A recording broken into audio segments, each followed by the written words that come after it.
Welcome viewers to this first session of the course Finite Element Method for Beginners.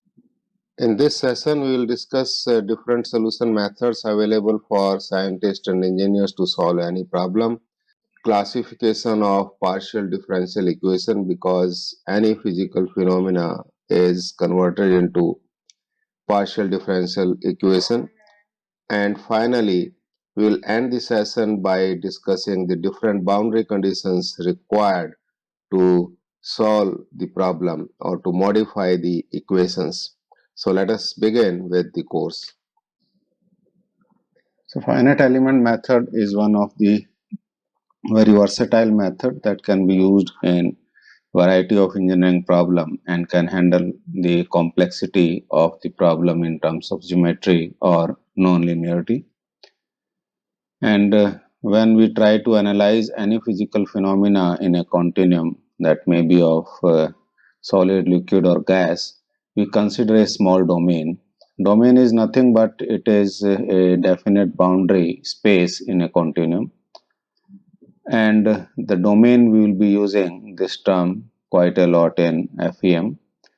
And the solution of the physical phenomena that we are trying to identify, we get at different points in the domain, and that solution will be calling it as field variables. So it means if we are trying to analyze any heat transfer problem, then field variable is temperature, and if we are trying to find out the stress analysis, then the displacement, that is u, v, w, may be the field variable. And in general, there are infinite number of points in the domain, so we get infinite number of solution of the problem. But in case of finite element, we subdivide this domain into subdomain, and that subdivision is called as element. And we get nodes where successive elements are connected, and we get solution at the nodes. The value of field variable at the nodes is called as nodal variable. So it means that now the infinite number of field variable converted into finite number of field variable, and that is why this term finite is there in case of finite element method. The finite element method is one of the method that we use for solving an engineering problem. The other methods that we should also have background of other methods for solving the problem is experimental method. It is expensive but more close to the real world, real situation. Then we have analytical method.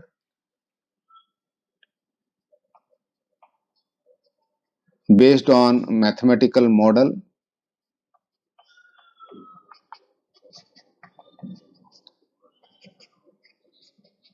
of the physical phenomena, but it is not possible to find out analytical solution of each and every problem. The finite element method is one of the numerical method, and this gives us approximate result.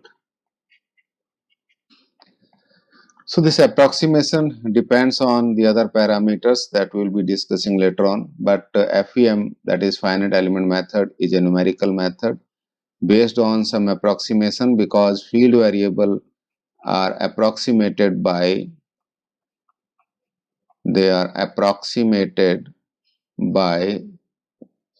a polynomial. But this is most versatile where we can analyze the complex problem as well. The numerical method and analytical method both are based on mathematical model. Sometimes mathematical models are simple and those can be converted into the final solution easily using analytical method. But sometimes it is not that easy and we cannot convert that into analytical expressions. It means that in any case we have to convert our physical phenomena into a mathematical model. The mathematical model of a general physical phenomena is expressed in the form of differential equations. So we have to find out so it is necessary for us to learn the partial difference, some basic concepts of partial differential equations. So partial differential equations can be classified on the basis of the order of the partial differential equation. It can be first order, second order, and third order, and this order is decided on the basis of highest order derivative present in the equation. For example, if we have this equation del phi by del x minus g times del phi by del y is equal to 0. So in this case the highest order of derivative present is 1, so that is why it is a first order partial differential equation, and x and y here are called independent variable and phi is dependent variable. Also we call it as a field variable as in case of finite element method. The second is second order partial differential equation. We can write down second order partial differential equation as del 2 phi by del x square plus phi times del 2 phi by del x del y plus del phi by del y is equal to 0. So in this case highest order derivative that is present is of order 2 here, this and this, so that is why it is a second order partial differential equation. The third order partial differential equation can be written as del cube phi by del x cube. Let us take it as whole square, del 2 phi by del x del y plus del phi by del y is equal to 0. So here highest order derivative is 3, so it is a third order partial differential equation. The other classification is between linear and non-linear. So some of the partial differential equation, whether it is first order, second order or third order, it can be linear or non-linear. So equation is linear if the coefficient are either constant or are function of independent variables. In that case it is linear, otherwise it is non-linear. So let us see the coefficient here. There is coefficient is 1 here in this case. Coefficient is g, which is constant, so this is a linear. So it is first order linear partial differential equation. And here in this case, the coefficient here is 1, coefficient here is phi, that is field variable, and coefficient here is 1. So this coefficient is a function of field variable, so that is why this is a second order non-linear differential equation. And in third case, coefficient is here it is 1, here it is 1, but here coefficient is this itself. So that is why this is also a third order non-linear partial differential equation. So next is to identify what type of partial differential equation it is. So now we will be discussing the types of partial differential equation, PDE. So general partial differential equation can be written as A del 2 phi by del x square plus B del 2 phi by del x del y plus C del 2 phi by del y square plus d del phi by del x plus E del phi by del y plus some function of phi plus g that is equal to 0. So this is a general second order linear partial differential equation. Most of the engineering problems will be governed by this second order partial differential equation. So this general equation can be classified in three different categories based on the expression b square minus 4ac. So we have to investigate what is the value of b square minus 4ac. If it is less than 0, then the equation is called elliptic equation. If it is equal to 0, the equation is called as parabolic equation. If it is greater than 0, then it is called as hyperbolic. So it means that we have to find out what is b square minus 4ac. For example, if we take a simple example of this equation, which is the Laplace equation del 2 phi by del x square plus del 2 phi by del y square is equal to 0. So in this case, the value of a, we can compare these two. So it means value of a 0, oh sorry 1, value of b is 0 because there is no such term del 2 phi by del x del y here, so it is 0. C is also 1, just compare the del 2 phi by del y square, and other parameters are 0, and that also we do not require those parameters as such.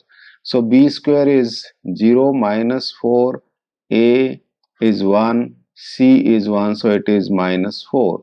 So this is Laplace equation is an elliptic equation. So now let us take another example for example, heat conduction equation, that is alpha del 2 phi. Phi can be replaced with T to represent temperature, that is equal to del phi by del T. So this is transient heat conduction equation. So if I compare this equation with the general equation, value of A is alpha, that is positive integer. Value of B will be equal to 0. There is no del x del y. Y here is T.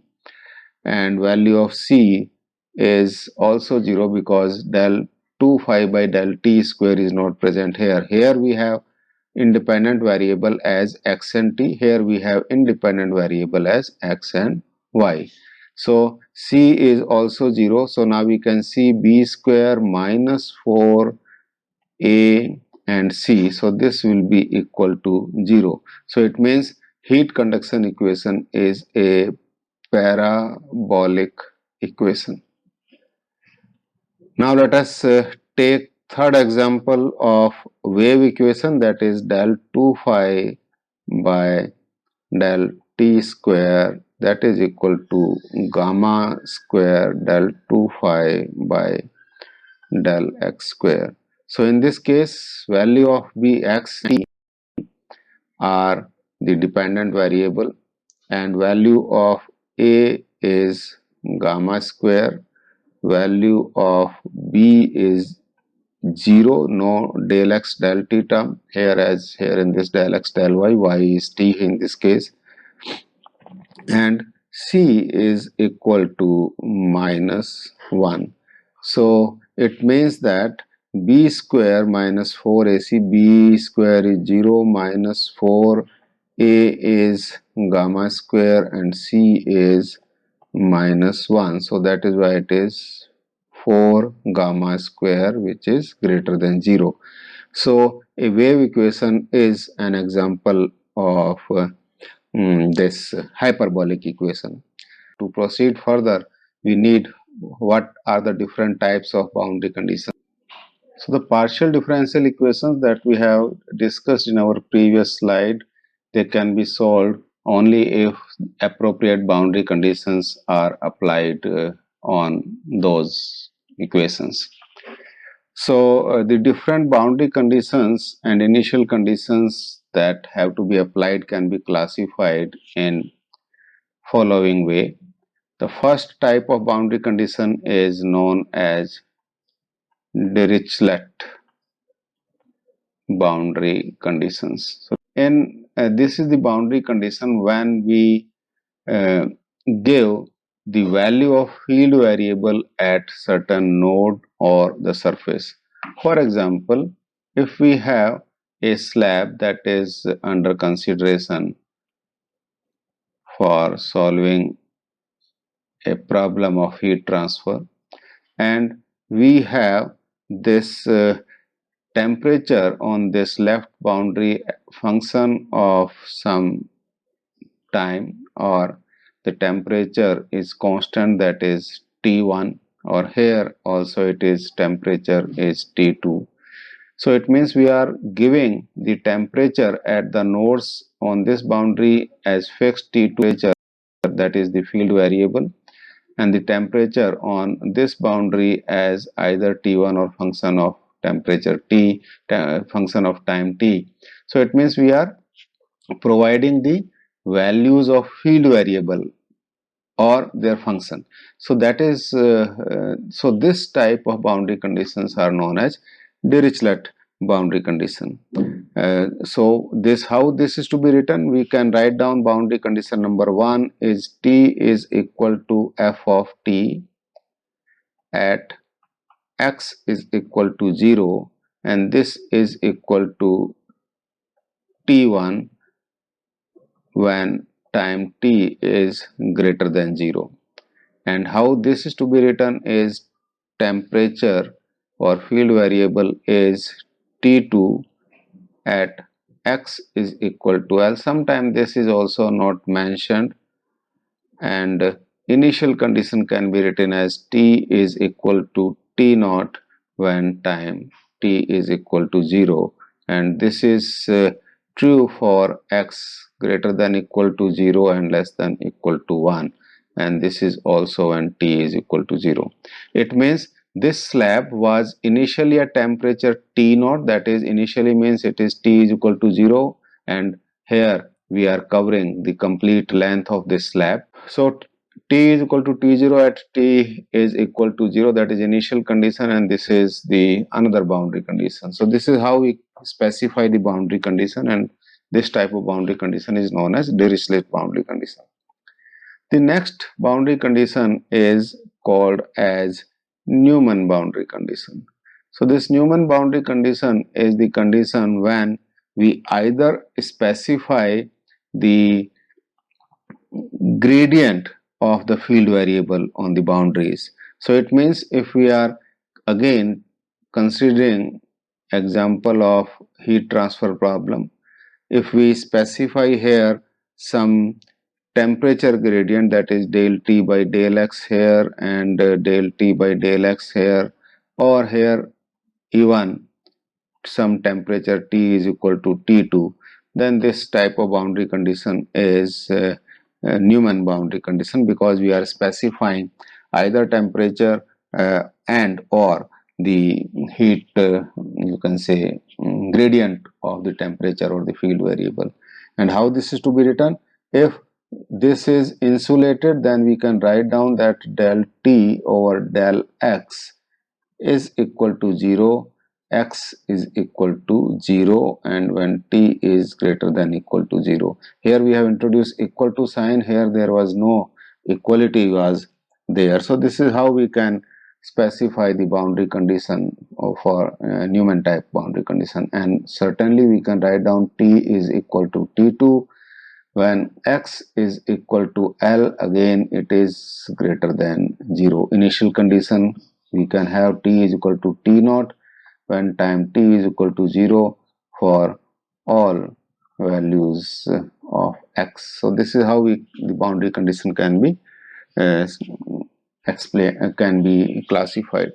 In case of stress analysis, the boundary condition, here we can have the displacement either u, v or w, UV or W will be for in case of three-dimensional stress analysis, and here we can have del U over del X. This is nothing but strain, and strain can be converted into stress, and stress can be converted into force. So if we supply the force boundary condition, it means we are working in Newman type of boundary condition. And the third boundary condition is Robin. Third boundary condition is Robin boundary condition, and this Robin boundary condition is mixture of both boundary conditions. So if we have a field variable, and with it we have the, you can say, the derivative of field variable, in that case the boundary condition is Robin type boundary condition. That has to be on the same node or the surface. So if we have the outer temperature T is equal to T infinity, and then we can have this heat conducted is equal to heat convected type of boundary condition, we can write here that this is the Robin type of boundary condition, because it is given that the atmospheric condition is T infinity, and on this surface we have the heat conducted is equal to heat convected. So these are the different types of boundary condition that we will be coming across while during this course. Thank you all the viewers for attending the session. Thanks a lot.